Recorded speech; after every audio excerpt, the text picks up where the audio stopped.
ಮೂಡ ಮಧ್ಯೆ ಇದೀಗ ರಾಜ್ಯದಲ್ಲಿ ಜಾತಿ ಜನಗಣತಿಯ ಜ್ವಾಲೆ ಹೊತ್ತಿಕೊಂಡಿದೆ. ಇವತ್ತು ಮುಖ್ಯಮಂತ್ರಿಗಳ ಜೊತೆಗೆ ಅಹಿಂದ ನಾಯಕರುಗಳು ಸಭೆಯನ್ನ ನಡೆಸಿದ್ದಾರೆ. ಸಭೆಯಲ್ಲಿ ಬಹಳಷ್ಟು ವಿಚಾರಗಳು ಚರ್ಚೆಯಾಗಿದೆ. ಹಿಂದುಳಿದ ವರ್ಗಗಳ ಜನಪ್ರತಿನಿಧಿಗಳು ಮುಖಂಡರು ಈ ಸಭೆಯಲ್ಲಿ ಉಪಸ್ಥಿತರಿದ್ದರು.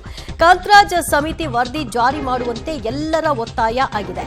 ಜಾತಿ ಜನಗಣತಿ ವರದಿ ಜಾರಿಗೆ ಹಿಂದ ನಿಯೋಗ ಮನವಿಯನ್ನ ಮಾಡಿಕೊಂಡಿದೆ. ಈ ವೇಳೆ ಸಿಎಂ ಪರ ಹಿಂದ ವರ್ಗದ ಎಲ್ಲಾ ನಾಯಕರು ಕೂಡ ನಿಲ್ಲುವಂತಹ ಭರವಸೆಯನ್ನ ಕೊಟ್ಟಿದ್ದಾರೆ.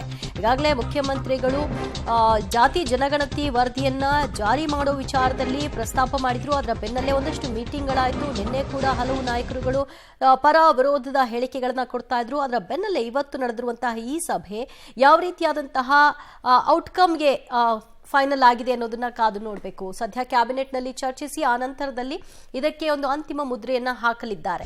ಆದರೆ ಸಮೀಕ್ಷೆ ಏನಿದೆ ಎತ್ತ ಅದೆಲ್ಲವೂ ಕೂಡ ಚರ್ಚೆಯ ನಂತರ ಗೊತ್ತಾಗುತ್ತೆ ಅಂತ ಹಲವು ನಾಯಕರು ಹೇಳಿದ್ದಾರೆ. ಜಾತಿ ಜನಗಣತಿ ವರದಿ ಜಾರಿಗೆ ಸಿಎಂ ಸಿದ್ದರಾಮಯ್ಯ ಒಲವು ತೋರಿದ್ದಾರೆ. ಸಂಪುಟ ಸಭೆಯಲ್ಲಿ ಚರ್ಚಿಸಿ ಮುಂದಿನ ತೀರ್ಮಾನ ಅಂತ ಈಗಾಗಲೇ ಮುಖ್ಯಮಂತ್ರಿಗಳು ಕೂಡ ತಿಳಿಸಿದ್ದಾರೆ. ಅಕ್ಟೋಬರ್ 18ರಂದು ಸಂಪುಟ ಸಭೆಯಲ್ಲಿ ಈ ಕುರಿತಾಗಿ ತೀರ್ಮಾನ ಆಗುತ್ತೆ.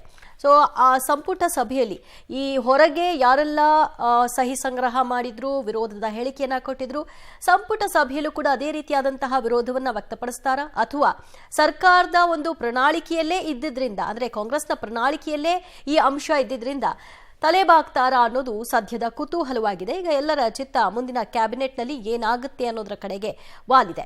ಮುಖ್ಯಮಂತ್ರಿಗಳಂತೂ ಸಂಪೂರ್ಣವಾಗಿ ಜಾತಿ ಜನಗಣತಿ ವರದಿಯನ್ನ ಜಾರಿ ಮಾಡೋ ವಿಚಾರದಲ್ಲಿ ಒಲವನ್ನ ತೋರಿದ್ದಾರೆ. ನಿಮ್ಮ ಬೆನ್ನಿಗೆ ನಾವಿದ್ದೀವಿ, ಗೋ ಹೆಡ್ ಅಂತ ಎಲ್ಲಾ ನಾಯಕರುಗಳು ಕೂಡ ಅವರ ಬೆನ್ನೆಲುಬಾಗಿ ಇವತ್ತು ಸಭೆಯಲ್ಲಿ ಧ್ವನಿಗೂಡಿಸಿದ್ದಾರೆ.